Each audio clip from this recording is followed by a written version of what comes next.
Hello, everyone.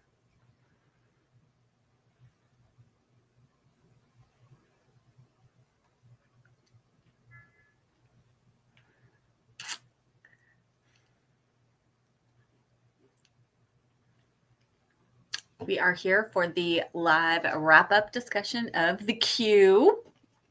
I see some people popping in. Hello, hello, hello. Welcome. Okay. It is Friday. I hope you all have had a good first week of autumn. It was actually, we had some really unusual weather here in California because normally at this time of year we have what we like to call hotum, where it's really hot, which it is actually. It's pretty warm today. It's in the mid 80s. But on Wednesday we had rain and thunderstorms, which was just very strange. So anyway, but tomorrow, this weekend and into next week, it is supposed to cool down, and my birthday is next week. And so I am very excited about that. I'm very much looking forward to it. Yes, I love fall, my favorite time of year. If you've joined, if you're here, say hello in the comments so I know who you are, and we will get going with our chat about the Q in just a moment. And let me know if you finished it. I know there were some people in the Discord group who were struggling. Lori, I see you. Hi. Happy Friday. Hi, Melinda. You haven't read the book, but you are curious. I have a feeling. Well, I don't know. I don't want to speak for anyone else. I'm very curious about people's thoughts, but I know a few people in the Discord group, this wasn't their favorite read. So, hello, book lady. Hi, Jean. Hello, everyone. So I know that there were some people who didn't love this, which I can understand. I will have to say, first of all, I mean, this is a good sized book. I mean, it's nearly 500 pages. That's pretty chunky, and so it does have a very slow build to it. I don't know. Did anyone else feel that too? Let's see. I see a few more people popping in here. Hi, Deborah. And Marianne. Oh, you're 80 pages from the end. Oh my gosh. Okay. Lots happens in the last little bit. Debbie. Hi, Debbie. You're not done with the book, but you are curious, especially about art. How far are you, Debbie? How far have you made it in so far? Lori, yes, you finished, but very slow. I would agree. I would say for me, it didn't pick up until well over the halfway point, maybe like 2/3 of the way through is when I really felt like the action took off. And actually, I was looking on Beth Brower's website today, just kind of get some insights into the Q that we could talk about. And she does talk about how she purposefully did that. She purposefully made it slow. She didn't want to rush. She wanted to like develop this world. And I'm wondering, because I know she wrote a trilogy that I think is a little bit more fantasy based than say M.M. Lion or even the Q. And so the Q kind of has that a little bit of, I think, that fantasy world building feel to it. And I think that may be why we all felt like it was really slow going. And I was wondering if maybe she was thinking about making it a series. I did read there is going to be it's not a sequel, I don't think, but it's in the same world. And it's going to be about the character of Crow. He's going to be, I think it's called Crow. And when I looked on what she's currently working on, in addition to volume 9 of M.M. Lion, she is also working on the Crow, though it has taken quite a bit of a backseat, it sounds like. So that will probably be coming at some point. He was kind of an interesting character, so that could be interesting, but we'll see. Oh, Melinda, you're curious what part of California I'm in? I'm up in the San Francisco Bay Area, so I am north of where you grew up. But I do. My best friend lives in Whittier, and we met. I did go my first year of college to Whittier College, and so I did spend a year in Southern California. And we have family down there, so yes, so I'm familiar with the LA area. But I was born and raised here in the San Francisco Bay Area, so. I didn't leave except for when I was in college. Let's see. Deborah, you're halfway, but it's intriguing. Yes. I mean, it's a very slow build, but yeah, it does around the halfway point was when I think I was starting to get more invested. Yes, I agree with you, Lori. I think this one it very much feels like it came before Emma M. Lyon. And I think her writing has gotten better and tighter as she's gone along. And so, yes, this one, I feel like if you haven't read Emma M. Lyon, read this one first if you do want to read it. I would agree with that. So yeah, I'm actually I'm east of San Francisco, so I'm more inland. So we don't our weather here is quite a bit warmer than in the city. My husband works in the city and commutes in there. It's about, people always want to know distances from other parts of the country, and that doesn't really matter here. It's all time because it's all like traffic based. So yeah, he takes out the train into the city, and it's about 35 minutes from where we are. So not too bad to commute into the city from where I am, but it is quite a bit warmer. We have a lot of microclimates here in the Bay Area, and so it can be about 50 degrees in the city, and it could be 90 out here. So my husband will get home from work and he's sweating because he's got like a heavy coat on. And yeah, so. Oh, Melinda, yes. Now you are very, very far away. Yes, Maine. Oh, I would love to visit Maine someday. I've been to New England, but I didn't make it to Maine. So yeah.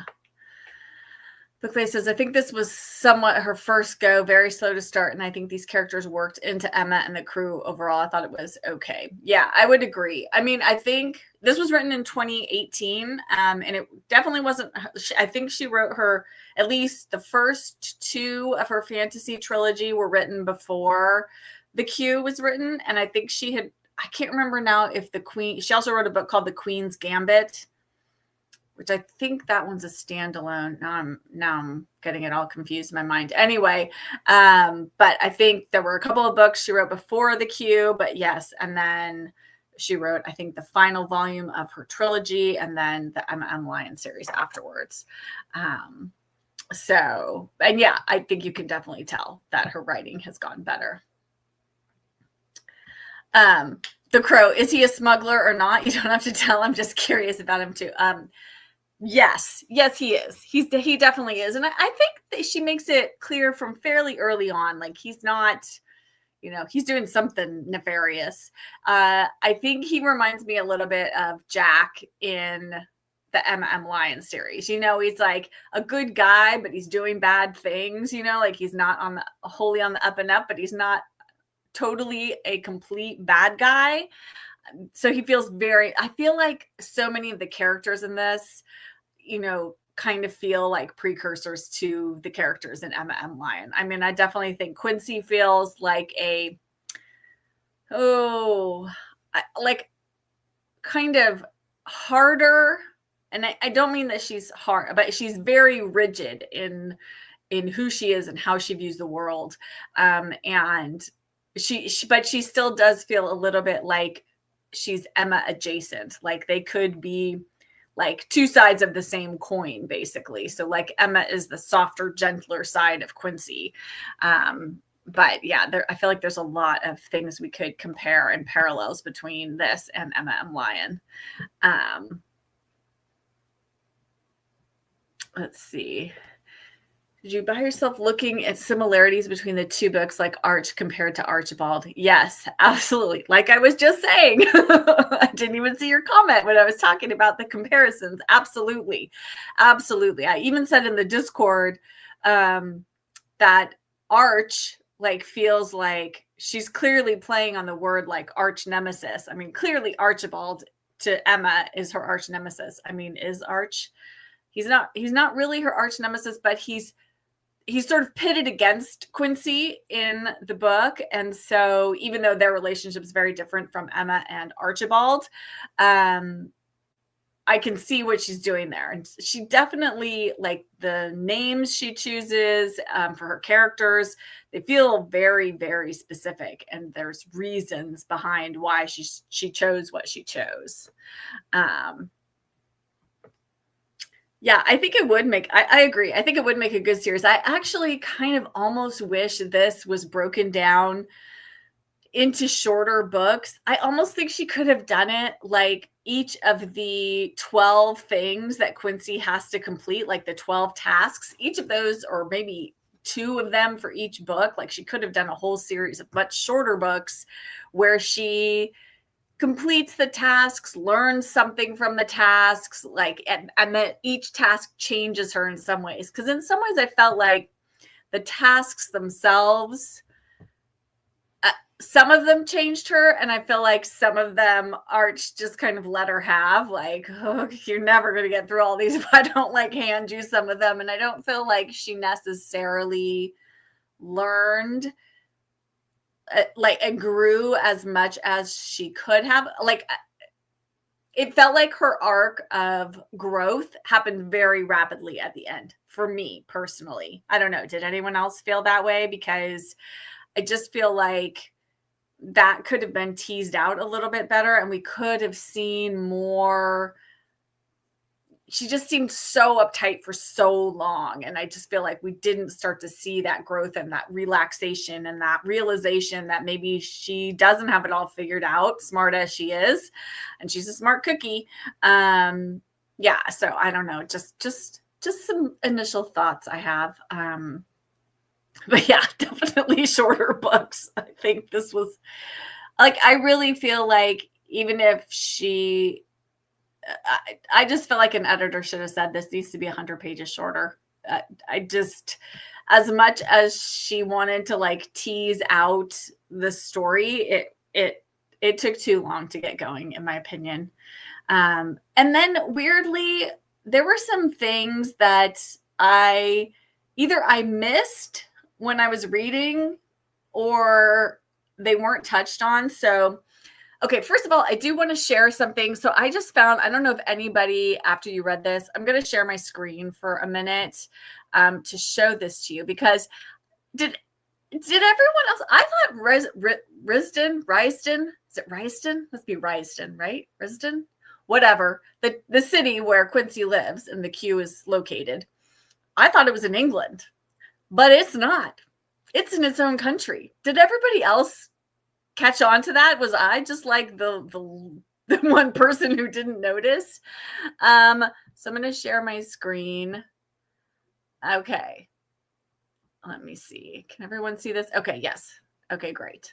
So yeah, so it says there's a clue. There's clues because it says when Arch is traveling to London and mentions he'll be crossing both channels. That's because Risden is this capital city of an island nation called Greater Risden.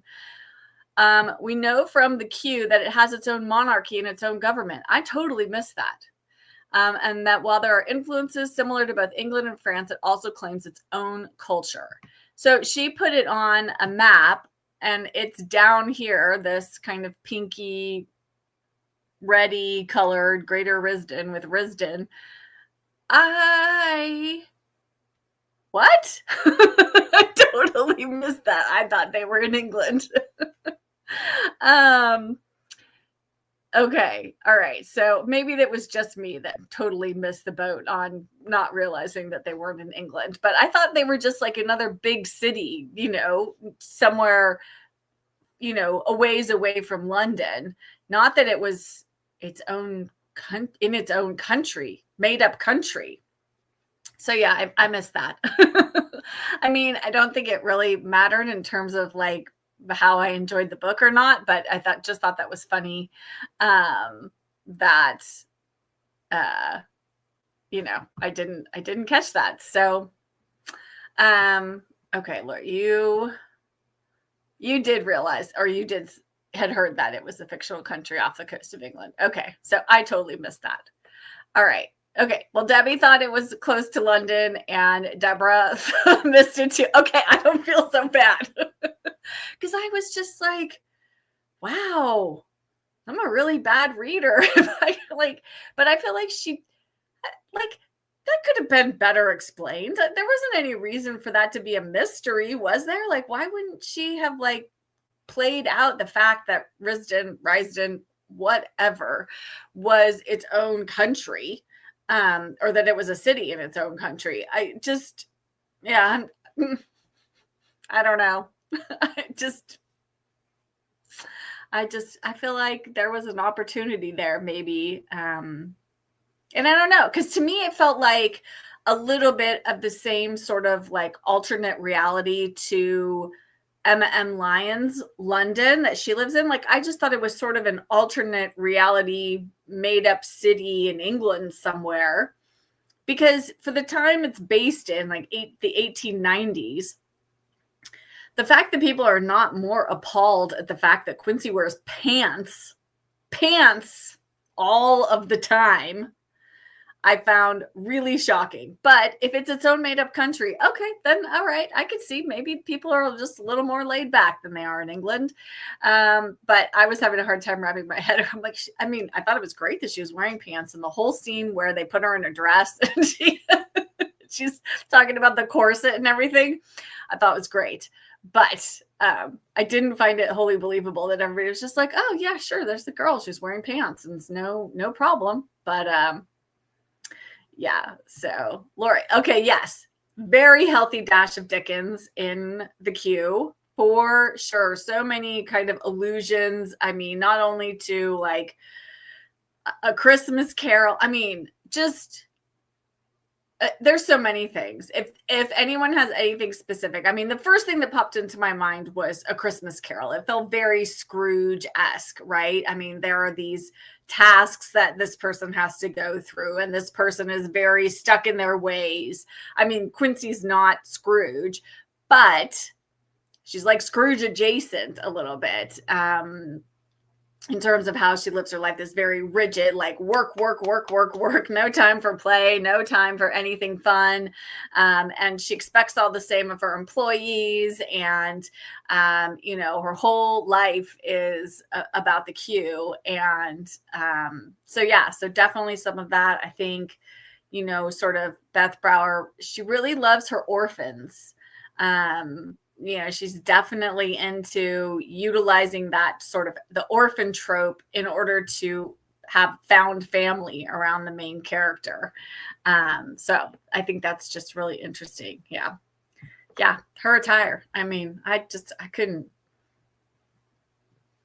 What? She's wearing pants in 1890 something and nobody has a problem with this? I just couldn't get my head wrapped around that. So I have to let it go. You guys.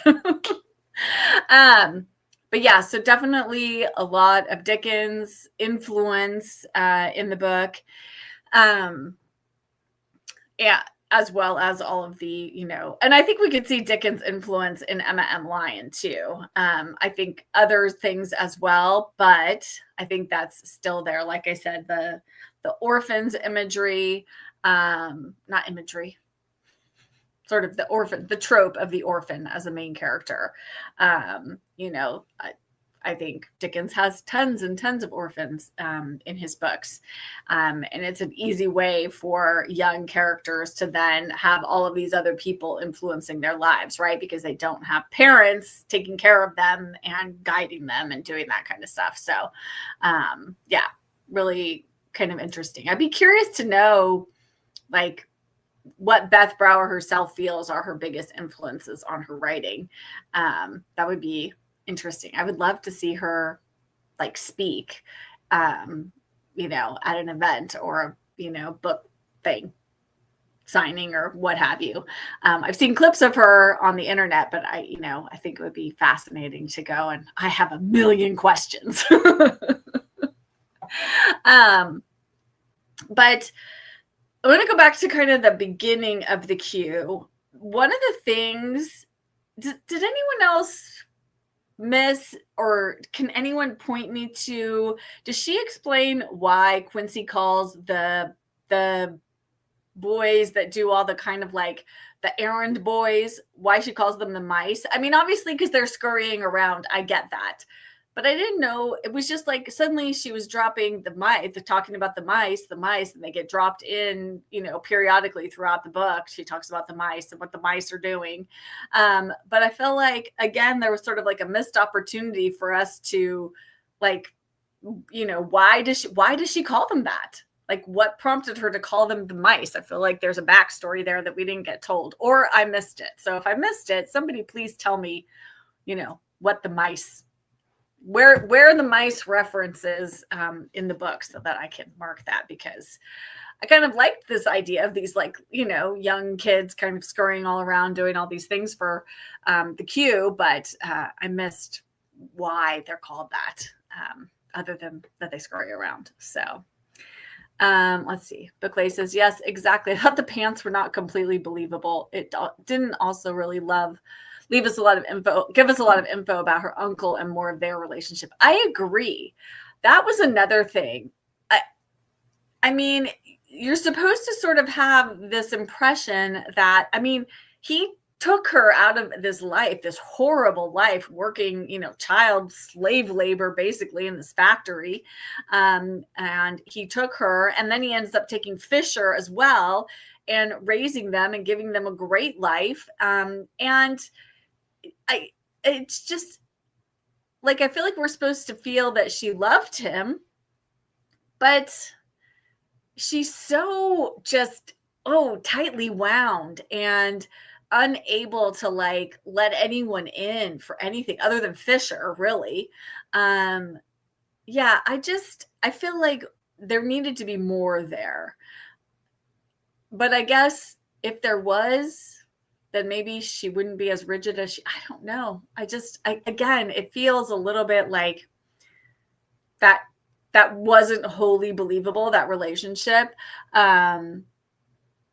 And maybe it's because we needed more of the backstory there in order to better understand. Like, if he'd taken her in just because he felt, obligation because she was family, and then maybe he wasn't like the nicest guy, but you get the feeling that he is. Like, he's a good guy, and he's trying to do right, and he's raised her well and given her a wonderful, warm, loving place to live, and given her this job and put her in charge of the queue and all of this, and then she doesn't go to his funeral. Like, what? Or she, like, she's just sort of, I mean, I guess, does she go? I guess she goes, but she's just sort of like, there's no, I don't know. Yeah, I agree. I feel like something was missing there.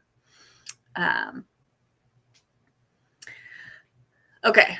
Debbie, you don't think I missed the thing about the mice? Okay, good. I'm glad. It was just like, randomly we have these kids that we call the mice, and we're not going to explain it. So, yeah, I definitely think there were missed opportunities in this book, where, as I feel like in Emma M. Lyon, she knows what she's doing and where she's going more so. This feels a little bit like she didn't quite know how she was going to put this all together and make it work in the end. Oh yeah, she definitely lacks this. Like I said, she's like the dark side of Emma.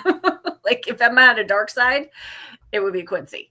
Yeah, she's got such a hard edge to her. I really, really, really, really did not like her, really, until about the last third of the book.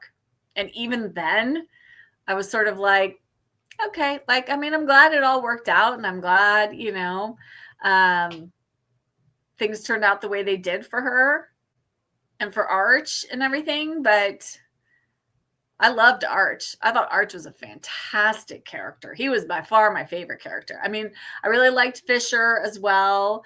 I liked Lord Arch. I thought he was a good character. I liked Crow. I liked Priest. I liked pretty much everybody except Quincy, which is not, I don't think that's what you want out of your main character, unless your main character is, some sort of evil person, which she wasn't supposed to be. So I think she could have been more likable. Let's see, Debbie says, she didn't tell us why her and Fisher ended up on the streets. Did their parents die or were they abandoned? So it does say that, because it does talk about Quincy's mom does die, and they do talk about that, but Debbie, maybe you haven't gotten to that part yet.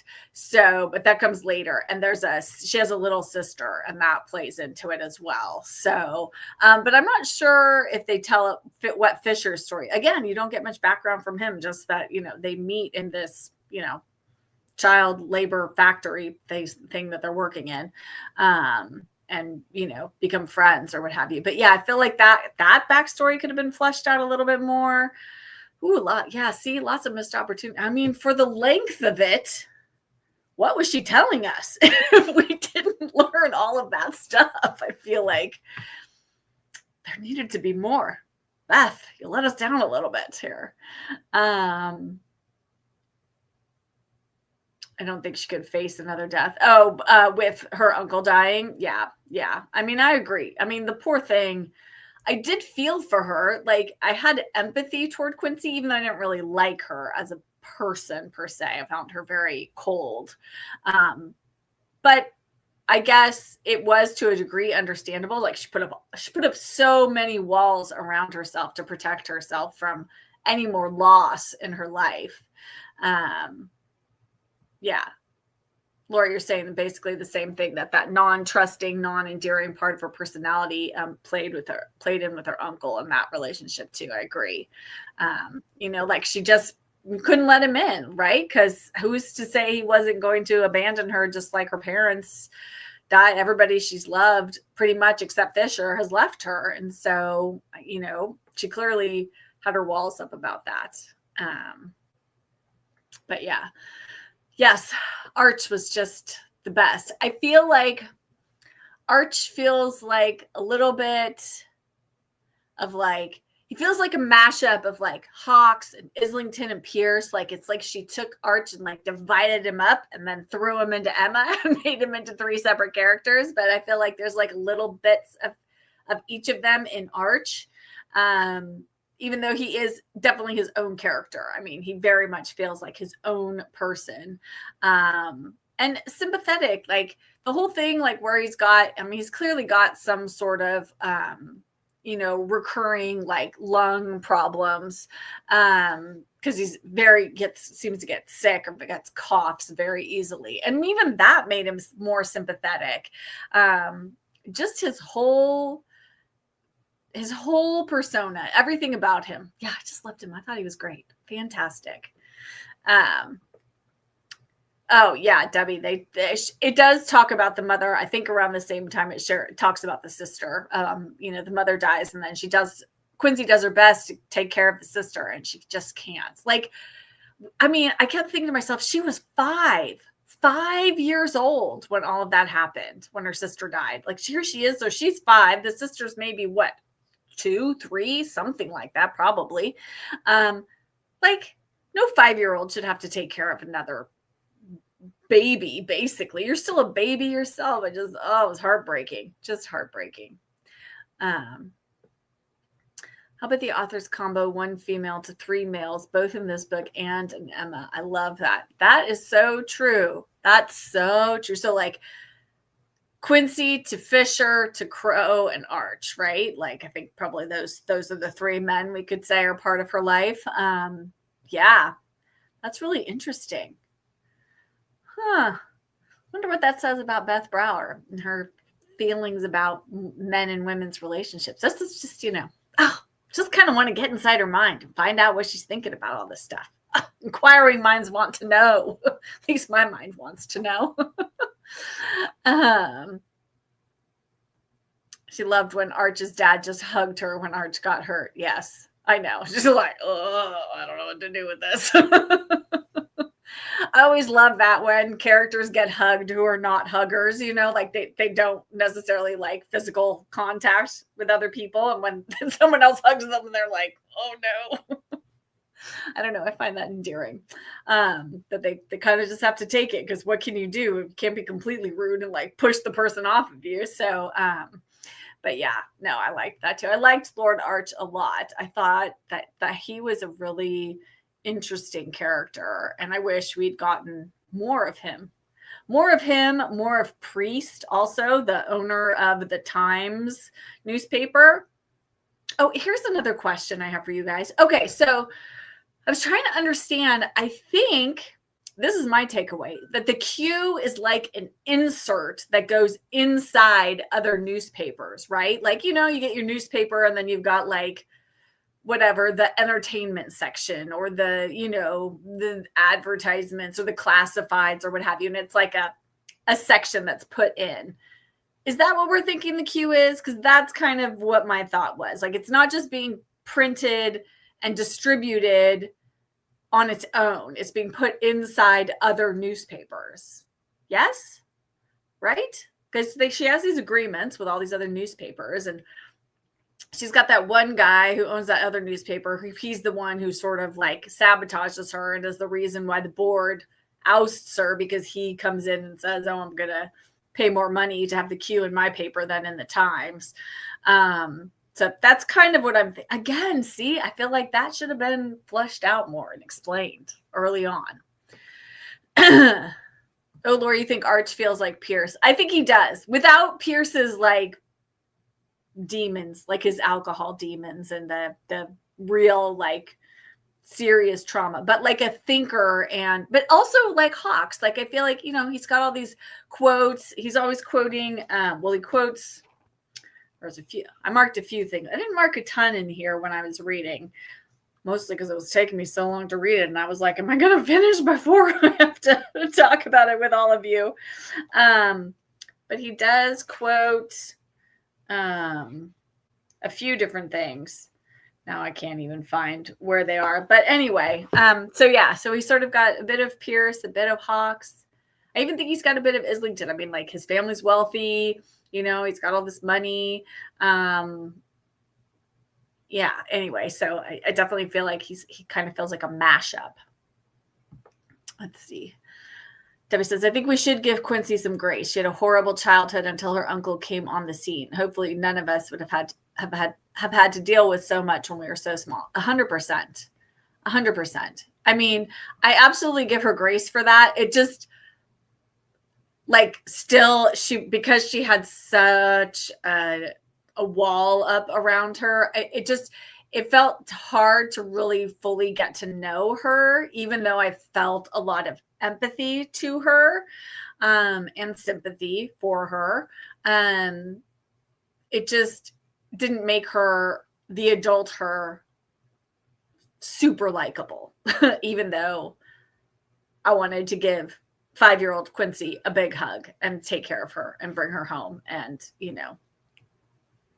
take care of her. So, I think both those things can be true, right? Like, I mean, lots of people have horrible childhoods, grow up to be terrible people also. And she's not a terrible person, but, and then lots of people have horrible childhoods and grow up to be really wonderful people. Like, they go against that. And I think she's somewhere, she's sort of fighting against all of what's happened to her. And she doesn't know emotionally how to handle that. I also think being so intellectually smart, because clearly she has got like some genius math skills, that girl.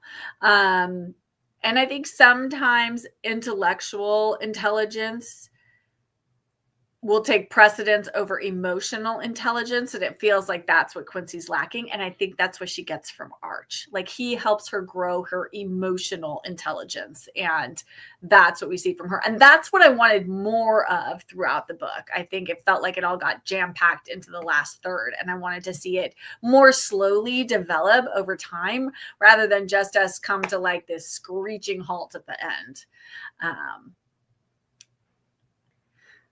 Yes, the Q is like the personals. Okay. Yeah. I mean, it's like, so like an insert that goes into the paper. But yeah. So yeah, so many questions about the Q. Oh, so I have a fun side note. So it was fun to read the printing parts of the book for me because I actually worked for a printing company. That was one of my jobs that I held many, many years ago. I worked in the sales department here in the Bay Area, even though the company I work for is based in Chicago. It's still in business. It's one of the there are like 3 major printing companies in the United States. And the one I worked for, R.R. Donnelley, is one of those big 3. And they've printed all kinds of things like the Harry Potter books. They print like Time Magazine and People Magazine, whatever. Anyway, they had different divisions and I worked for the catalog division. So like, the catalogs you get from stores and stuff in the mail, we printed all of, many, many of those. So I worked here and we printed a lot of the companies that are here local in California. Anyway, I digress. But as part of my training, you go to a couple of our different printing locations and you get to see the printing presses in action. And let me tell you, if you have never seen an actual gigantic printing press that prints like newspapers and magazines, it is impressive. I mean, it's probably 150 feet long in its entirety. And it's got these huge reams of paper because when she says something like clatter, click, fly. Well, that fly is what happens when they take one roll of paper and they fly it down from up above and it replaces the paper that's running out. And I've seen that happen in action. It's very exciting and very dangerous. People lose limbs, fingers, hands, arms, all kinds of stuff. Like if you're not really super careful, really bad injuries can happen in printing presses. But anyway, so it's kind of fun. I was like, oh, I kind of know what this looks like. And I could visualize in my head what the queue, like the warehouse part of the queue would look like and how that would be run. So that's kind of exciting. So that's my little insider information about what a printing press is like. But I mean, our modern printing presses are not like, but still, I mean, this was set right after or as the Industrial Revolution was kind of, ramping up. And so the printing presses wouldn't have been too like significantly different than what they are now. They're a little more computerized now, but other than that, I think the mechanics are fairly similar. So anyway, I digress about printing presses. Let's see, let's go back. Deborah says, I was confused by the concept of the queue that they got enough people paying to place a question for a daily paper. Were the questions answered? Oh yeah, that's a good question, right? Because like they'd only printed questions because remember the couple, I don't know I can't remember what they were called. The like Romeo and Juliet couple, the will they or won't they? Because then she finally agrees to print the one answer when the girl finally says yes, she'll marry him. And that was like a big deal because they don't normally print answers. So yeah, how do you get the answers to your questions? I guess, I don't know. Yeah, that wasn't really, I hadn't thought about that, but that wasn't fully fleshed out. Again, another thing that really did they have some sort of mailroom where answers could be sent and then sent to the person who left but I don't know, didn't even tell how much information they took from the person leaving the question. And yeah, I don't know. That's a good question. So Debbie, you agree with me. She was hard. Yes, very hard. Okay. Let's see, Lord. Quote by Art, page 125, that each one of us has times when what we need most is someone who is willing to sit quietly by, waiting for us, not interfering, just being. Yes, let me see if I can find that. I don't want to just sit here in silence looking for it because whenever I do these lives by myself, I have to keep telling myself, keep talking, because if you're not talking, it's just silence, Jen. But yeah, that's a great quote. Yes. Okay. There are too many questions. If we could talk to Beth and ask for more books to make it make sense again, so many missed opportunities. Yes. I think that overall is what's for her taking her time to build this whole world, I feel like, well, you should have answered more of the questions we have because you had plenty of time. I mean, you had nearly 500 pages. So why didn't you flush more of this out? That would have continued to build the world, which is what she said she was doing. And just giving us more about everything, really. Angel and Blue Boy. Thank you. Thank you to everyone in the comments who's commenting in with the Romeo and Juliet couple, Angel and Blue Boy. I could not think of their names.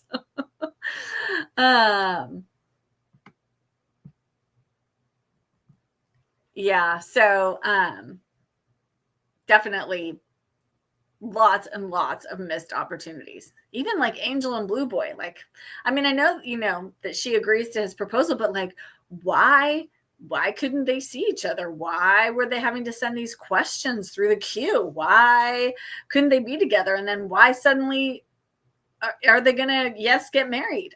So many questions, not enough answers. Maybe that's the whole point of the book, is it just leaves us with questions because it's the queue. Maybe she needs to write the A and then we'll get all the answers.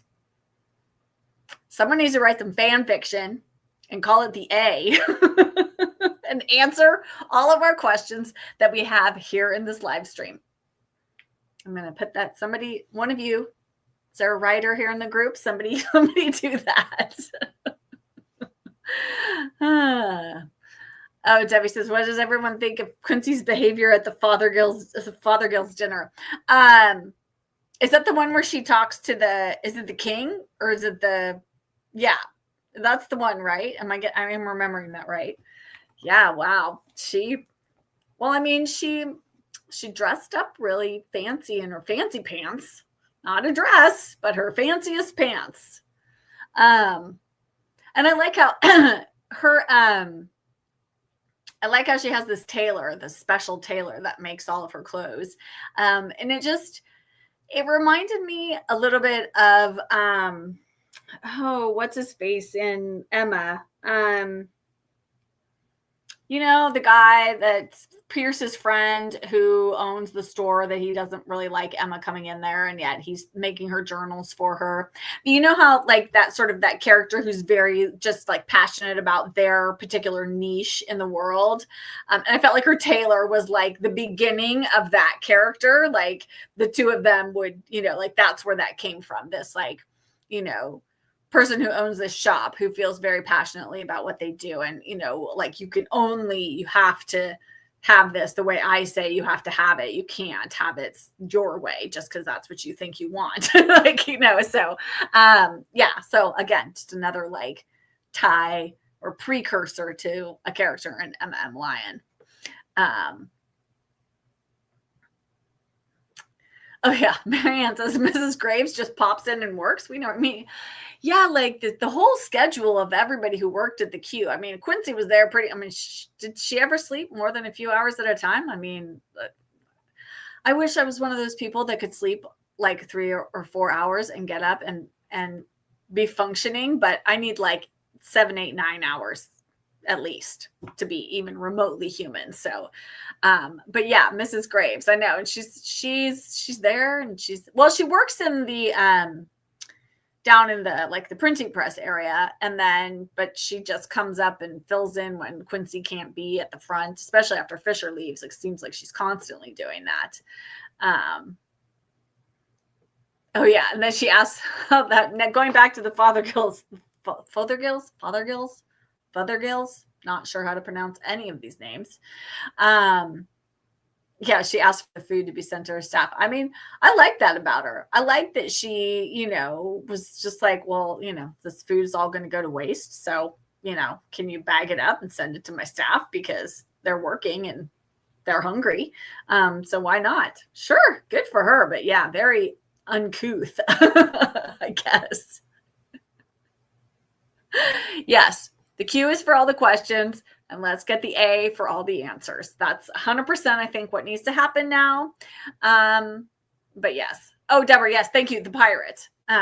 Yes, the pirate who owns, you guys, my brain, all all of the knowledge in it has dribbled out over the course of the week, I guess. But yes, the pirate, who the tailor reminds me of the pirate in Emma M. Lion. Yes, the pirate, the grumpy bookmaker, the grumpy bookmaker pirate. Yes, that is what he is. Very grumpy. I mean, I have to think, if I had a peg leg in, the 1800s, I would be grumpy too, because I'm assuming he was in a lot of discomfort at the very least, if not pain, all of the time. And, sound like he had a pretty hard life. So I guess he's deservedly grumpy. But also, again, a decent guy, because he does help Emma, and he is making all of her new journals. So I think Beth Brower should get a company to make like Emma M. Lion style journals that they could, like blank journals that you could buy. So you could write your own journal in an Emma M. Lion looking journal. Feel like that's a opportunity she could have, because she does have a store on her website where you can buy like the Emma M. Lion tote bag, and there's like some lion, are they pins? I think they're pins. Anyway, I feel like she needs to have journals in there too. I'm digressing into Emma M. Lion again. Oh yeah, and then Quincy asks her uncle's crates to be stored at the Fothergills. That was, was just like, do you have a spare room? In this beautiful house of yours that I could just store all my dusty old books in? Sure. Yeah, of course, Quincy, here you go. This, I forget which room she ends up putting it in, but yeah, Quincy gets away with a lot, doesn't she? I mean, Emma gets away with a lot too, which is also why I feel like Quincy is a bit of a precursor to Emma. Mary, yeah, that's perfect. Quincy needs a little hawk time to straighten her out. She does. I think maybe Quincy needs to go to listen to some of Hawks's sermons, and I think that would help her. And then she needs to go see Hawks after the sermon, and he can impart some words of wisdom to her to help her feel better about herself, because I think we all want that for Quincy. Though Arch does a pretty good job. I mean, he does a pretty good job of getting Quincy to open up to the possibility that, because I think the thing about Quincy that made her not likable was this whole like people aren't worth it kind of attitude. And yes, she gets grace for what happened to her as a child. And yes, clearly people have let her down one after the other. And so she put wall after wall after wall up to, keep herself from having to go through that again. But it just feels like she also has people in her life who I feel like their kindness to her, like her uncle, Fisher, Jade, like all of these people she's got in her life, like they should have at least been chiseling away a little bit at those walls. Like just their kindnesses should have helped that much, a little bit. And I didn't feel like we had any of that. Like there was no give on Quincy's part, really. So yeah, I think that's what I found hard about her. I wanted more of that. I wanted us to see that chink like opening, and then like breaking down the whole wall by the end of the book. That's what I wanted to have happen. But maybe in the A, that's what will happen. We'll get the answers. I mean, her walls, I think, come down by the end. It happened too quickly for me after a very slow slog for the first half of the book. See, I felt like the turning point for me was when they were at the ball dancing with Arch. Felt like playing the violin. My heart melted finally. Yes. Although they're actually dancing in the queue, right? Because they practice and then they don't end up actually dancing because that's when Arch gets injured, right? He gets beaten up because he stays late to do the dancing with her. But yes, it definitely... That's when the thaw starts to happen, but that's so far into the book. It's like, I wanted to see a little bit more thawing before, we had gotten to that point. Okay. We're going to pause here. We're going to do a little reading sprint. mostly because I think my throat needs a break from talking. So let's see. It is almost 10 till the hour, and let us read until 15 after. So let me get things set up. Edit this one, and you can read or take a break or what have you. We will come back at 15 after the hour. It's my tick. Okay, there's my ticker. And then I have an ASMR room for us. I don't think there's any ads. Fingers crossed, but I'll try to skip through it if one happens to pop up. But I think I have it. I think I have found one that will. What is going on? Okay, there we go. Now I have to share my screen again. Okay, here we go. It says no ads right in the name of it. So let's hope that's the case. Okay. We're going to do a little autumnal.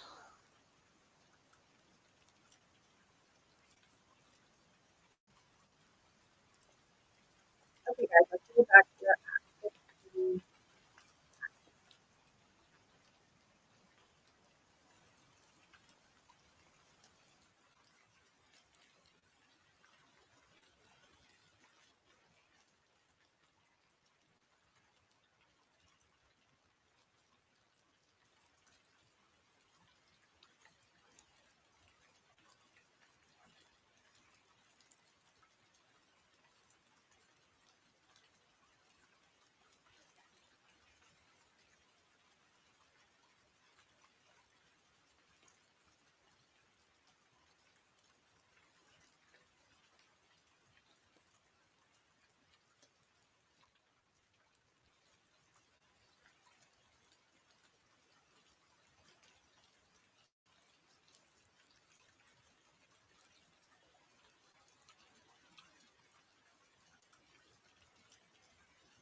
Okay, everybody, let us come back, finish up our chat about the Q.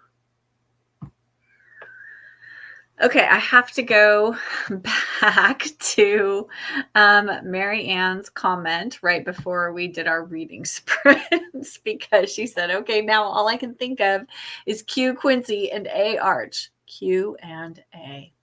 Oh, I actually really like that. I had thought that too when I was reading it, that they are Q&A, the question and the answer. Still feel like we had more questions than answers, though, in this one. I would like more answers, please.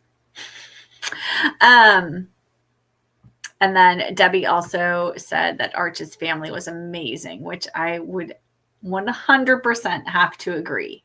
Also, okay, did it bother anyone else that Quincy was not a reader? And I know, again, this is her being the flip side of the Emma coin.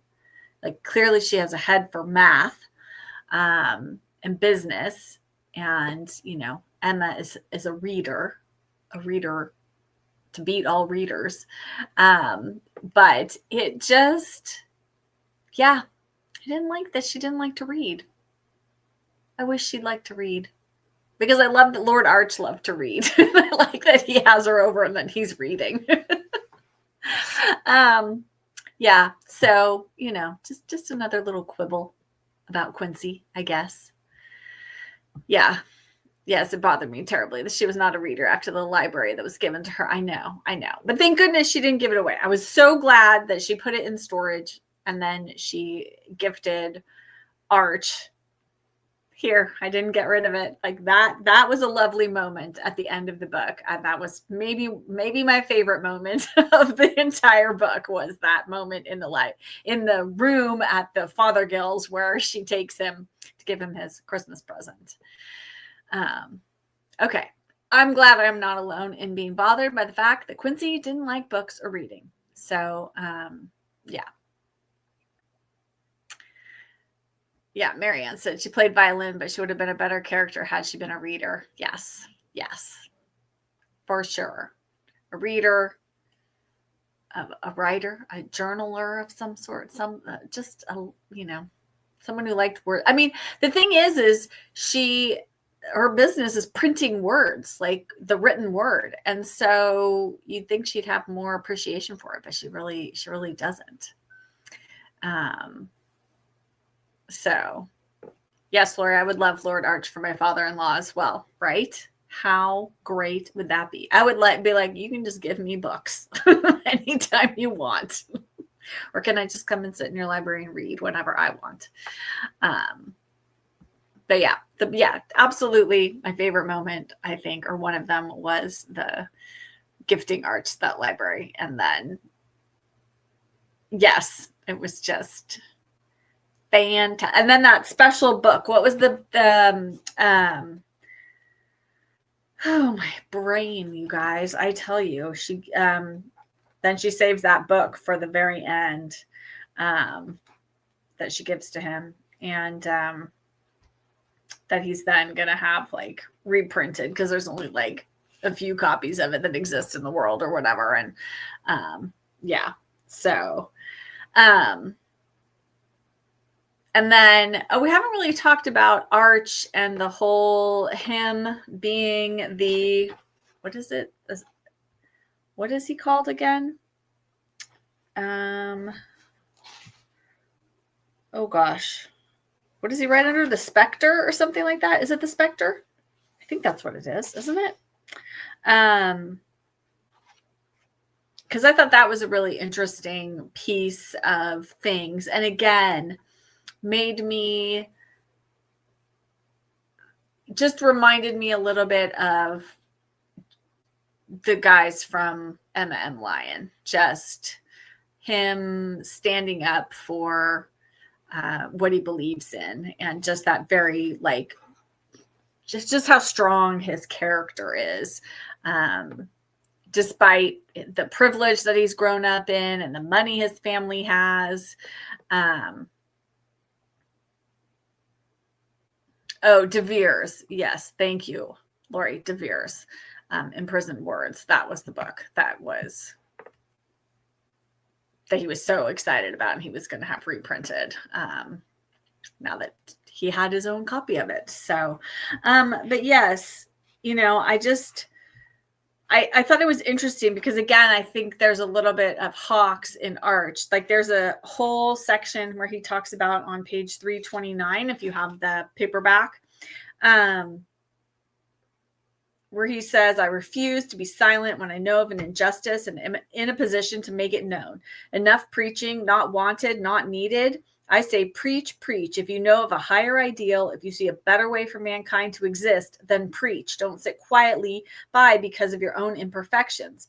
What happens when a set of imperfect people spend their time talking about becoming better? Chances are one or two of them might actually choose to become better. Unless we buy the hedonistic drivel of the day, what keeps us from it? Are we so scared of failing? We're human. We fail, we fall. We sin, and yet something calls us towards perfection. Do you know why? Because we're good for it. We have the capacity to examine our lives and improve, to change, but we can't do it just on our own. So preach. I just love that. I thought that was fantastic. And I think, Lori, was it you? Somebody put that quote in the Discord channel. And yeah, I marked it too when I read that section. I just thought, Arch is more verbose than Hawks is, but I think they come from the same place. Like, I feel like they're both spurred on by the same things. So anyway, just another thing to love about Arch.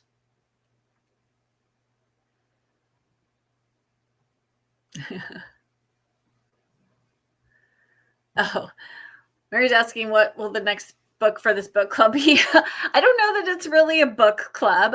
We have been doing, I have been doing the read-alongs for Emma M. Lyon, and then obviously I just asked if people were interested in reading the queue and continuing on to read Beth Brower. I don't really have a plan to read anything for the rest of the year this year, just because I have a lot of things going on the last few months of the year.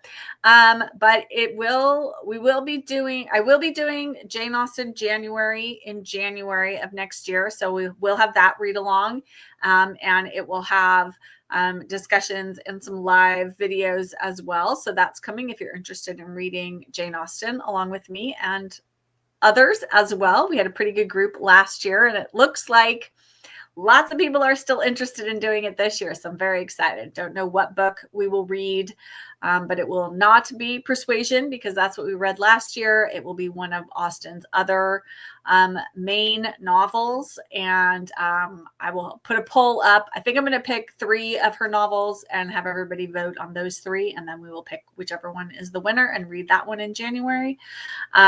So I don't think there will be anything else before the end of the year. But there might be some other fun things coming that aren't necessarily read-alongs, but yeah, so there may be another live stream or 2 before the end of the year. Stuff is happening behind the scenes. We shall see. So, and certainly if you want to join the Cozy Reader Book Club that I co-host, you are more than welcome to join us for that as well. We actually do Google Meet discussions of the books every month on the 3rd Saturday of the month at 2 p.m. Eastern Time. And anyone is welcome to join. And in November, we will be announcing on a live what the books are for next year. So even if you aren't available to do the books for the remainder of this year, you'd be welcome to join us for next year as well, or anytime. You can come 1 month and skip 6 months and come again, and it's really up to you. Like, we're very relaxed and laid back. It is a really lovely group. I know we've had a few people who've ended up joining us who were nervous about coming, and I promise you, it's very laid back and easygoing, and lots of introverts in the group, myself included. So no need to be nervous. You don't even have to have your camera on if you don't want to. You can just come and listen, or do the chat like we have going here. Anyway, so I hope that answers the question about the read-alongs. I don't really have a book club per se for my channel. My Patreon tier, if you are in the Book Jenny's level of my Patreon, we do a quarterly read along. So in January, April, July, and October, we read a book together, and then we get together and discuss it at the end of the month. So I also have that going on. So I just have a lot of things going on. So I'm not sure. Next year, I probably won't do a long multi-month read along, but maybe we'll do something else here. If anyone has ideas, I am always open to suggestions. So feel free to contact me. My email address is on my channel in all of my video descriptions. You can feel free to reach out to me anytime. Or just leave me a comment or comment here. Whatever you would like. I'm always open to hearing people's ideas and what they're interested in, because that's what I'm all about. I love to, have this community and make it be what we all want it to be. So anyway, sounds like, let's see. Getting some comments on this. It'd be great if maybe we could do book discussions 4 times a year, as I know you have a lot of other group reads. Yes, I do think I will do some more read-alongs next year. It just won't be every single month. But like you said, maybe on some alternating months when I don't have other things going on. Yeah, so we will just see. But like I said, Jane Austen for sure in January. The poll is still open until the 30th. Tuesday, but so many people have voted that it is clear we are going to be doing it. So that is going to be happening. So yes. And then Debbie says, join the Cozy Reader Book Club. Yes, we do have one gentleman, Michael. He's been in our Cozy Reader Book Club since the beginning, and he actually lives not far from me here. We are neighborly-ish, and yes, he is so wonderful. I actually went and saw him. He's an actor in local theater, and he was in a performance of A Christmas Carol last year at our local regional theater, and I went and saw him. It was very fun. So, but he is, everybody is just, it's just a really great group, and Debbie is a part of that. She's great too. So, oh, thanks, Debbie. Debbie says Patreon is fun too. I'm so glad that you enjoy that. It's just fun to have different ways to connect with people. And I feel like in those smaller groups, like we get to know each other a little bit better. So because there aren't, so many people, even like here in the live, I mean, there's not so many people here right now that I can't sort of interact with all of you in the comments. And that's what I enjoy. It's really nice to get to know you. I recognize your names or your handles, and, it's just lovely. I feel like, we get to have a little bit of a connection that way. So doing these read-alongs has been really, really fun. But yeah, because I have some other things that I'm planning, and I'm going to be starting next year. So I have other things in the works too, which I hope you guys enjoy and will be fun also. But, obviously all that stuff takes time. Then I still want to read for pleasure for myself as well. So I wish I could read all the things with all the people, but I just can't. Oh, Lori, I'm sorry. Yeah, that's so hard when you have something like that. I know. The one thing about the Cozy Reader Book Club, and we have had some people request, like, could we do different days or different times? It's just, we kind of wanted to keep it on the same day and same time, just because, it's kind of like if you have an in-person book club, right? You always meet at the same day and time of every month. And we tried to do it on a day and time we thought would accommodate the majority of the people. And we know we can't accommodate everyone. So you could certainly join just to get the information from us in case you ever were able to make it. And we did record one of our meetups last year because we had a special reason for that, but not to say maybe we won't do that on occasion as well. And then you could at least listen to the replays or watch the replays. So, yeah. And so we keep it to an hour, so we don't go very long. But I understand, obviously you need to have time with your hubby, especially if he's gone during the week. So, okay. Let me go back. I think I missed some other quotes, comments. Apologies.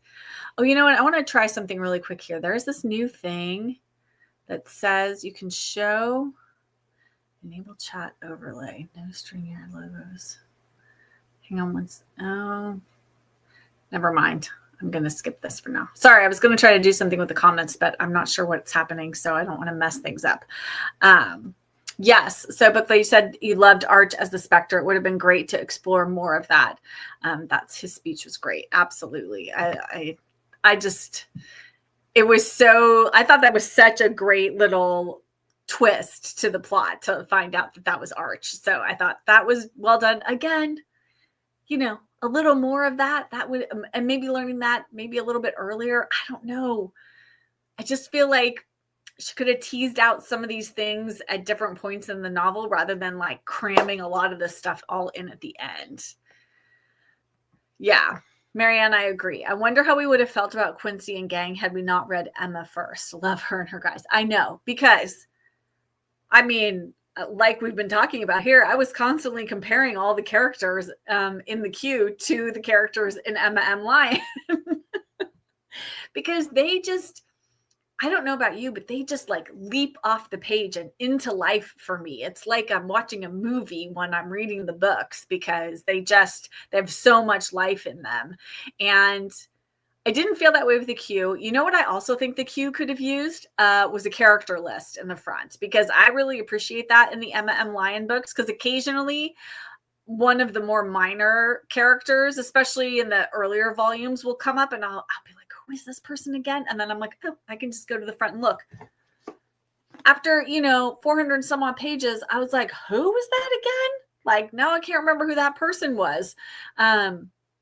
Because at one point she brought up Jade's husband, Jack. I think her husband's name is Jack. And I couldn't remember. I was like, Jack? Who's Jack? Oh, Jade's husband. But that would have been handy if there was a character list at the beginning, because also I really wish that there were table of contents for the chapters as well, because that I find really annoying, because I think her chapter titles in this book are actually, some of them are really clever and they all relate to whatever's happening in that particular chapter. And it would be handy to be able to like go back to the table of contents and find the chapter for the specific thing you're looking for. Again, missed opportunity. Whoever edited this should have said, we need a table of contents. My organized brain needs a character list and a table of contents. A map would have been great too, of Risden, the country and the city. Okay.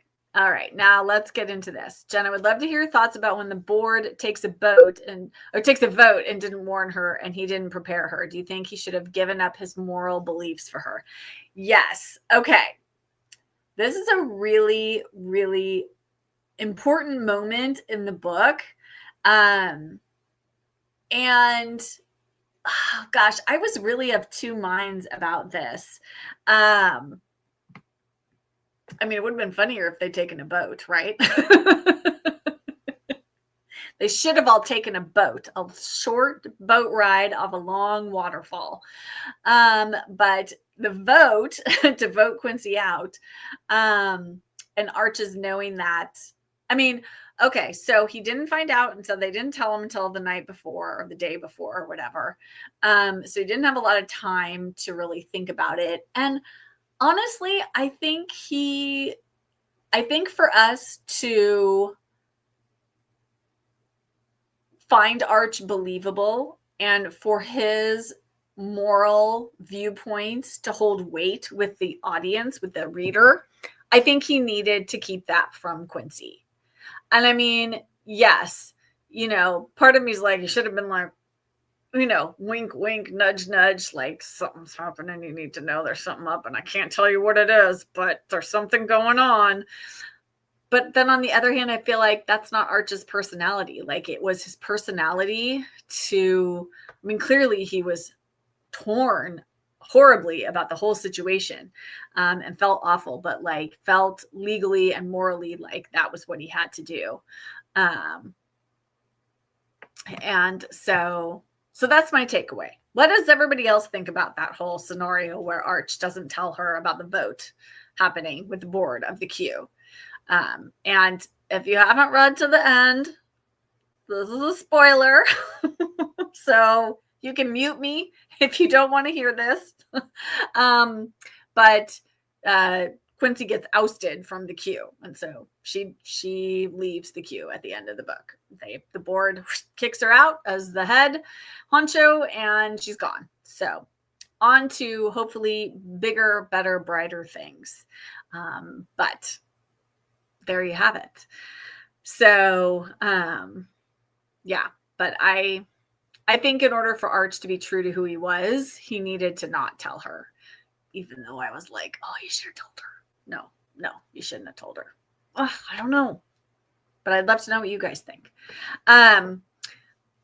So Debbie, when I was talking about the character list, I tried to Google a character list, but didn't find one. Who's priest? Who are the mice? Right? Like, who is anybody? I can't remember. Like, yes, I know. And I keep wanting to call priest Pierce, which is not the same thing. But although, it's kind of funny there again, Beth Brower with her names, like priest, doesn't he feel a little bit like somebody Quincy uses as an advisor, like for guidance, like you would if you were to go to your priest? I just like, sometimes her names are just, they're so good. So I really, really like Beth Brower's brain and the way it works and the way it uses words and how she names things and the significance of that, because I think there's even more significance than what we take away. I think somewhere back in her little mind, she's got something for all of these things she's named. There's a reason. So, yeah, Marianne said, I guess Quincy needed to learn that she and the Q are not one joined at the hip. They can function without the other. Absolutely. Absolutely. I think that she 100% needed to learn that she could stand without the Q, and that she was worthy and valuable as a person without being the head of the Q, that the Q wasn't everything, and that maybe there are people more important than the Q, that it's the people of the Q that matter. Like, that's really, she really kind of comes to realize that, especially at the party that they throw for her on the last night, the New Year's Eve party. She really starts to see all of these people who matter to her in her life. Again, I wanted that to start, even if she didn't fully realize it until that moment. I feel like I wanted Beth Brower to start cluing the reader in that change was starting to happen bit by bit by bit. And I just felt like we didn't get enough of those morsels earlier in the book. Too much of it came at the end, but I absolutely think, it was so funny because I actually found the whole thing of the board ousting her. Like, I was like, oh, this is great. This is so dramatic. And this is such a great twist to the plot that, like, she's going to end up without the thing that she's been trying to save and hold on to for the entire book. Oh, as I bang my watch on my desk. The whole point of the book is that she has to complete these 12 tasks, and so that she can save her position at the Q and have that be hers. And then despite doing all of that, she loses it anyway. I just thought that was really, really interesting, and just such an interesting twist in the book. Let's see. Gloria says, didn't your heart just stop for a second when Arch says, what must I do, Quincy St. Clair, to be good enough for you? Yes. Right? Yes. What must I do to be good enough for you? Yeah, because, Quincy really does hold a high, high, high bar for people to live up to. And she wants people to be machines, not humans, right? She doesn't want to have to deal with the humanity of people. She just wants them to do the work, to work. But all work and no play makes Quincy a very dull character. I mean, clearly I feel like Beth Brower did some things to try to make her more likable. I mean, like the playing of the violin, her relationship with Fisher. Did anyone else find it so poignant how she and Fisher would like wrap themselves around each other? Like I could just visualize that in my head every time because it's referred to again and again. They do it a few different times throughout the book when they come across each other and they, wrap their arms around one another and they sink down and they're sort of crouched down, holding on to each other. I can just picture that, like how children do that with each other, or how humans do that. It's like you gather in to keep each other safe, right? And you gather each other into each other. And I just thought she did such a great job of making us able to visualize that and that their relationship. And again, it was like, because their friendship was so human and so real feeling, like that was also why I found it hard that then Quincy couldn't do that with anybody else. And I mean, maybe it's because she and Fisher went through the same thing together. Okay, I can understand that. But I feel like Fisher should have been the first little crack in her wall, like that little bit of her loving him and, needing him should have, started to crumble that a little bit. Just a little bit. I don't know. What do you guys think? Yes. Yeah, absolutely. That's how they kept warm, for sure. For sure. But, and it's also, I think, it's like the, words are escaping me again, you guys. The fetal position, right? Like how when you feel threatened, right? You curl up into a ball and you pull everything in tight, and the two of them do that together. So like in together to, kind of feel safe, feel secure, feel taken care of, and warm themselves.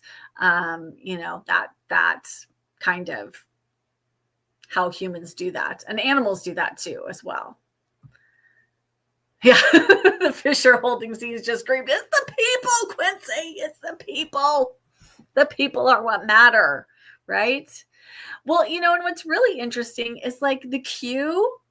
I mean, the queue itself, its entire purpose and function is to connect people, to bring people together. People are putting questions into the queue because they're trying to connect to somebody else or some other people, whatever the case may be. So like, and whether that's for good or bad or what have you, that's the entire purpose of what Quincy's business does. And yet she cannot connect with people. Like she is just so disengaged from that. Which, don't get me wrong, I mean, there are business people who are like that. I have worked for a few of them. Like, even if their business is about people, for them it's all about the numbers. And I recognize that is a human trait that some people have. I don't have that. I have too much empathy. But yeah, so I just thought that was really kind of an interesting juxtaposition of Quincy, this very, business numbers oriented person who has this business that's very much about interpersonal connections between people. So anyway, just an interesting little thought. Oh yeah, she did like Jade. I mean, like, I think she liked people. It's not that she didn't like people. She just didn't want to get too close to them, right? Like she didn't want to be too connected to them. I mean, like she likes Priest, she likes Crow, she likes Jade and Jade's husband. There's that one of the other guys who works in the print workshop. I'm forgetting his name. because there's no character list at the front of the book for me to refer to. So yeah, like I definitely think she likes people. I think if she let down her guard, she would like a lot more people. Oh, Lena, that's an interesting point. I felt like Quincy didn't understand Fisher very well for having him be her longest friend, for sure. Well, and you have to think that, I mean, Fisher had some obviously equally horrible things happen to him, right? Also an orphan. He had lost his fingers in an accident at the factory that they worked at. And Quincy tries to save his fingers for him, see if they can, like, can't. Oh gosh, no, can't. Oh, so, I mean, he's had horrible things happen to him, and he's so much more open and, interested in others. And I love his whole little love affair with Madeline, the little French girl, and how Quincy's like, whoa. But then she does sort of come around to Madeline, and she accepts that this is the person that Fisher loves and that he wants to be with. I was actually glad that Beth Brower didn't kind of go the easy route of making it a love triangle between, I almost said Emma, Quincy and Fisher and Arch. I thought that was nice. That was nice that, like, we take Fisher out of the equation by having him involved with somebody else, and their friendship is truly a friendship, and not about that kind of love relationship. So I thought that was nice. That was unexpected, because I thought maybe that might be what was going to happen, especially because when Fisher was so, like, protective of her when Crow would come in, I thought, oh, maybe there's, like, he loves her and she doesn't love him because she's so stuck in her ways and blah, blah, blah. And, but yeah, no, I don't think she truly understood Fisher. And I really wanted, again, Fisher, Fisher wanted to go to university and get a degree. And, he's been studying and reading books. All these people around Quincy are reading books, and she's not reading books.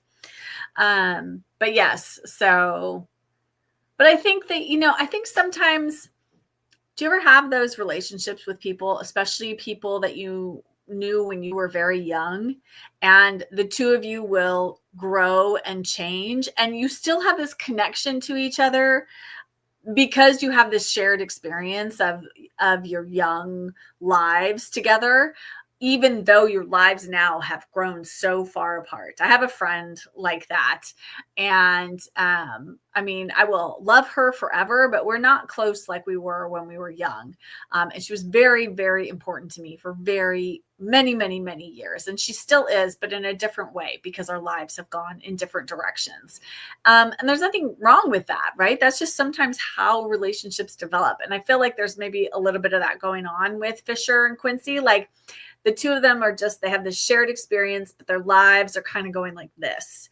And, so we sort of see them pulling apart, even though they'll always be bound by this shared experience and by the need they had for each other during that time. Even though they don't need each other in exactly the same way anymore, I think they'll always need each other to a degree, or be there for each other if one of them needs the other. So, which we see, because Fisher does kind of come to the rescue with some different things for Quincy.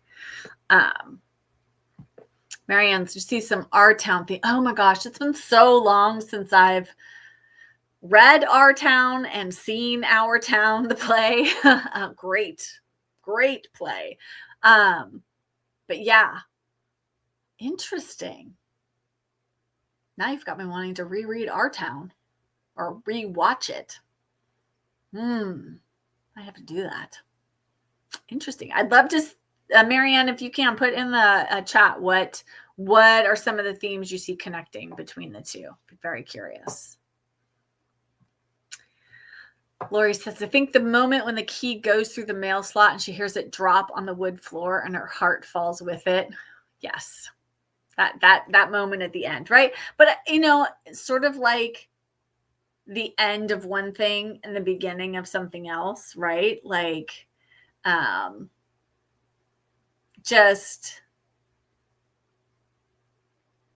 I feel like there's going to be bigger and better things, a brighter future for Quincy now that she's left the Q. Because I think the Q for her is always going to be tied up in her childhood and what happened to her, and she needs to move beyond that. And so, yeah, like that ending is bringing on maybe something better for her. At least that's what I would like to hope. I'm always liking to, feel hopeful about things, even if the ending is of something is maybe, not fully wrapped up, which I think this is fairly, obviously we don't know what Quincy's going to do for her job or whatever, but she's going to be with Arch. She's going to move in and live with his family in their home. That's all going to be for the good. Maybe she'll start wearing dresses some of the time. I don't know. Though she's pretty anti-corset, and I really can't blame her for that. But maybe Mary will help soften her, bring her feminine side out a little bit more. I liked Mary. Mary felt very real to me. And I loved the brother-sister relationship between her and Arch. And that felt very real. I have a brother myself, so I can relate, where you love them and then they also drive you crazy. And I would have liked to have seen more of her too. But yeah, she felt a little bit actually like Mary in Emma.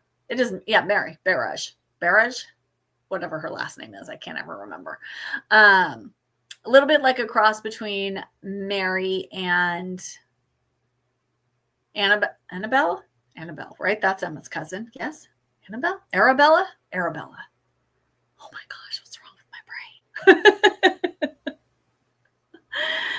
Oh, you guys, it's clearly a Friday evening and my brain is not working anymore. Okay. Oh, that's the people, not the things. Lots of life and death issues, figuring out who you are and what's important. Absolutely. Right. Yes, that it's the people, not the things. Yeah, that is really kind of the big theme and one of the big themes in our town, right? That it's the people. That's what matters. Yeah. Oh, that scene at the end where they say goodbye to Grover's Corners. Oh. I can't. Sorry. Yeah, absolutely. I can totally. I think that really is what this book is about, like what's important are the people, not the things, not the money, not the business, not any of that. It's the people. Sorry. I don't know. Our town, it's so it's maybe a little bit melodramatic, but I just kind of love it for that. And just that end scene, it just, okay. I digress again. I'm trying to think if there's, you know what? There was one thing. This is sort of a random thing, but I feel like Beth Brower has a thing about windows. And windows are always there's lots of symbolism in novels using windows, as being able to see outside yourself or see into something else, whatever the case might be. And I feel like Beth Brower uses windows a lot. There's a scene, there's a quote near the end. Where is it? When Quincy has to move out of the queue. And she says, fools in their windows. These words come back into her mind as clearly as her uncle had always said them. Fools in their windows. They while their lives away when they should step out. Then the adventure begins. Quincy didn't agree with him. She felt strongly about windows, fiercely about them. Perhaps at times it was foolish, but at other times they felt like salvation. That was always what Quincy's window had been to her.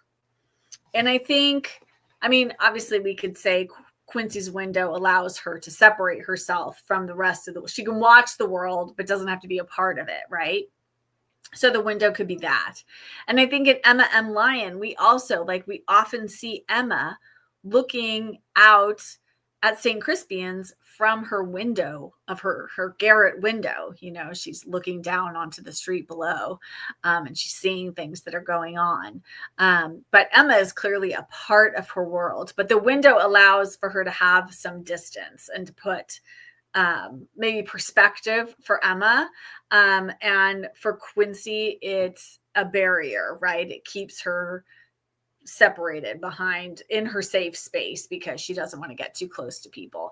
And for Emma, because she is so close to people, maybe it's a chance for her to step back and look more clearly at this, at the bigger picture through the window. I don't know. Just a thought about windows was something that struck me when I was reading this. And it's something that I noticed throughout Emma M. Lyon too. So I feel like Beth Brower, she likes windows.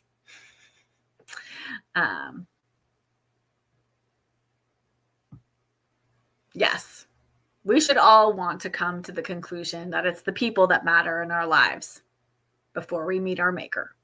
Absolutely. Absolutely. So yes, was there anything else? Otherwise, I think I'm going to start. We'll wrap things up here a little bit. I'm just making and looking to see if I missed. I mean, we didn't talk a ton about Crow. I would be very curious if there's a book if that ever comes out, the one about him that she's writing. I hope it's not nearly 500 pages because I don't know that I have that in me, but if it's shorter, I might give it a whirl because he was an interesting character for sure. And he actually did kind of help Quincy engage with other humans, even if she did it like just sort of, she would go to the, whatever, I forgot the name of the tavern or whatever that he owned.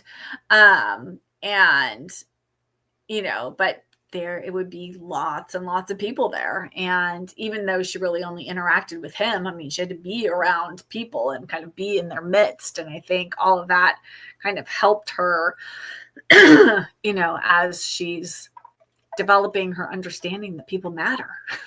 It's the people.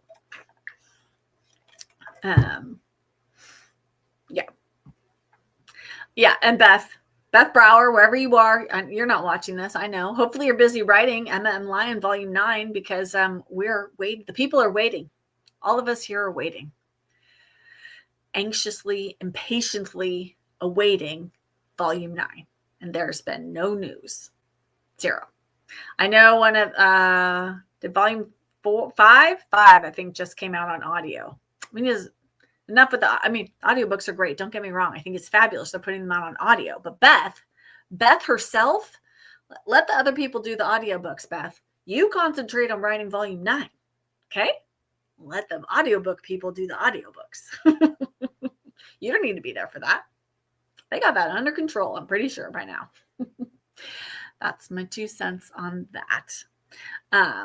Yes, I agree, Marianne. We need Volume 9. That's what we need. So am I glad? I was just about to say, I'm glad I read the Q. Am I glad I read the Q? I do kind of wish I'd read it. Oh, I don't know. No, I do think I wish I'd read it before Emma. Because I think I would have maybe enjoyed it more than I did. I mean, I liked it. I thought it was fine. I liked the ending of it, the last third of it very much. The first half could have shrunk that down a little bit for my tastes personally. But yes, I think if you know of anyone who has not read it and they have not read Emma M. Lyon and they're interested in both, persuade them to read the Q first. Otherwise, they can just skip it and read Emma M. Lyon because I think all in all, it is much better. That's my personal takeaway. Oh, the letter that her uncle left her. Yes. I agree. That letter was great. Can I find it? Probably not, because that's how I roll with these things. Oh, there it is. It's at the very end. It is. I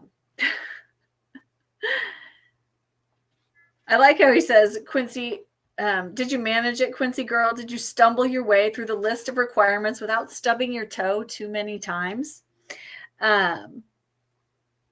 And he also says that Arch takes things too earnestly, that boy.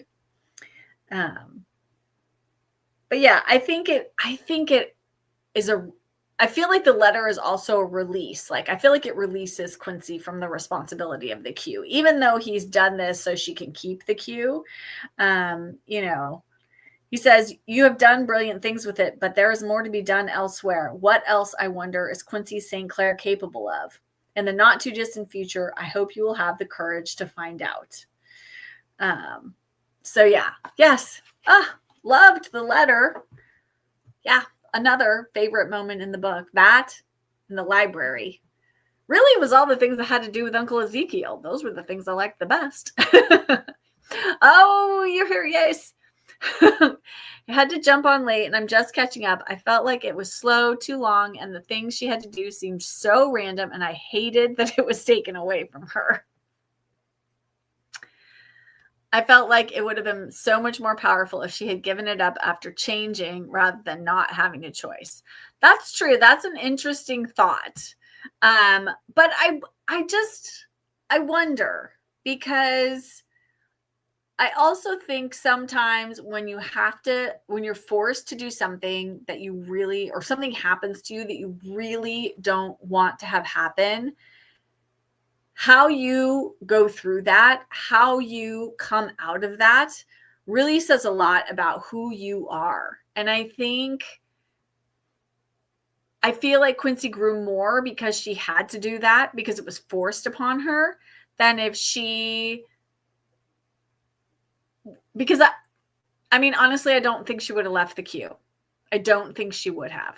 She might have grown enough to like have found herself able to have a relationship with Arch, but I don't know that she could have ever separated herself from the Q.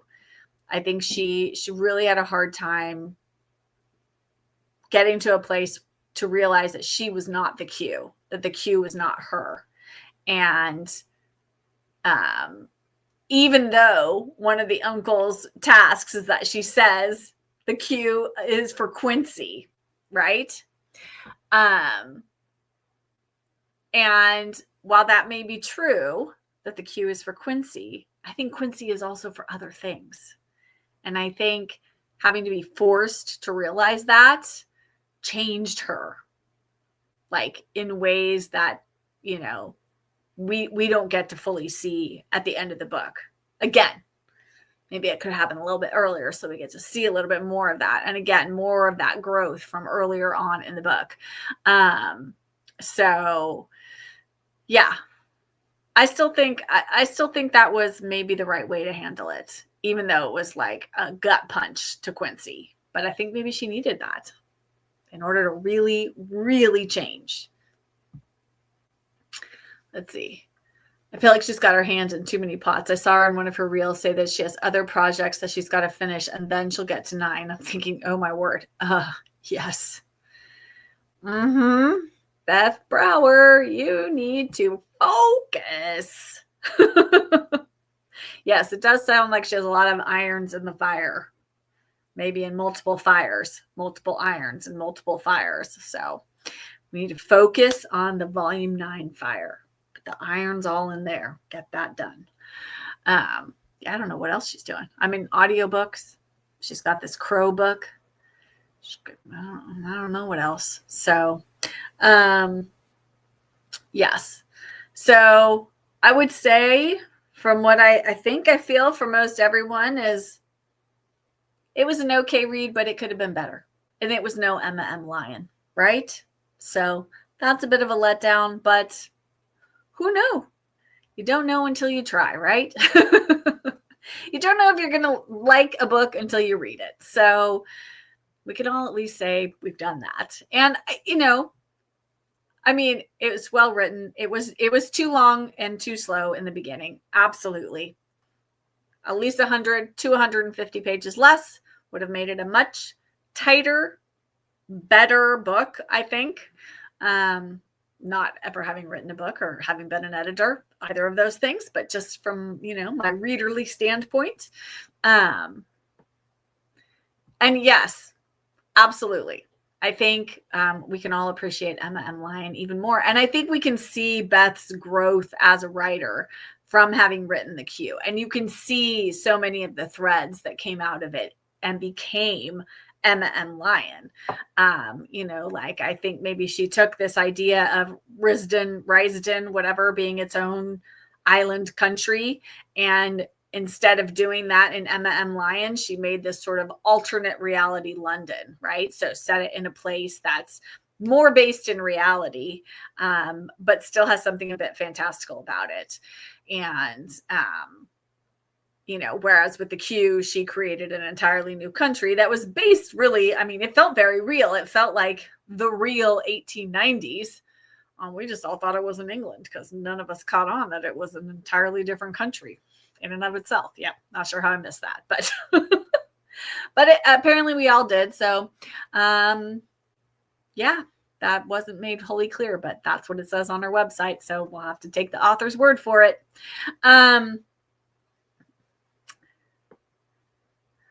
Let's see.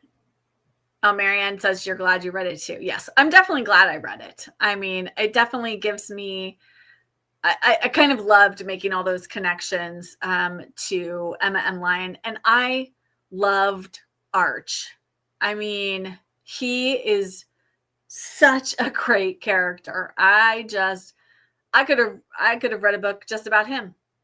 I would have enjoyed that very, very much. If she ever wants to write that book or a short story about him or anything, I will read that for sure. I would probably read a 500-page book about him. Where he says, I read that the lesson is we learned from Quincy and we were taught by Arch. Interesting. I like that. I like that a lot. That's very, very good. Yeah. Sort of the question and the answer thing, right? There we go. Back to the Q&A. Quincy is the question and Arch is the answer. Or vice versa, depending on the situation. Okay, everybody. I think we will wrap things up. Oh, good, Debbie. I'm so glad you're going to finish the book. I think the ending is worth it. I can 100% say that. If you're at all enjoying it at the point you're at now, please read through to the end, because I think the ending is absolutely well worth it. Even just to read Uncle Ezekiel's letter at the end, just fabulous.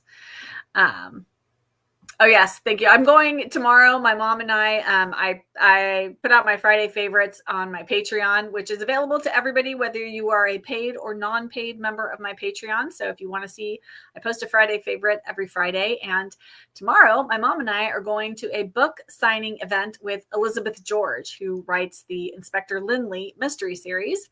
And she is coming to a local bookstore, and we are going to meet her tomorrow. So very excited about that. So have a bookish weekend ahead of me. And I hope for all the rest of you that you have, well, at least some reading, right, coming up this weekend. I'm sure we all have something to read. Hopefully it's something lovely. And I hope you all, thank you all so much, first of all, for reading the Q along with me, for chatting in the Discord group, for coming here to the live and chatting with me. Yes, so I'm so glad that we did this. And whenever volume 9 of Emma and Lion comes out, well, we can read that together as well, for sure. Absolutely. I think we should do that, right? Don't you? I feel like we should at least continue on with Emma. And yes, I hope maybe to see some of you in January for Jane Austen January, and come to Cozy Reader Book Club. If you're in Cozy Reader Book Club or want to join us, you can email me and I'll add you to our list. And you can find me on YouTube and Instagram and on Patreon and all the places, doing all the things. So it is not goodbye. It is just see you later. But thank you guys so much for coming today and hanging out with me. And you are welcome for being led through this long trip to Risden, the great Risden, country of Risden. I didn't know, but now I do. Oh, good, Deborah. I'm glad you're going to finish the book too. So, all right, everybody, have a lovely Friday. Enjoy your weekend. And I will see you all very soon. Bye.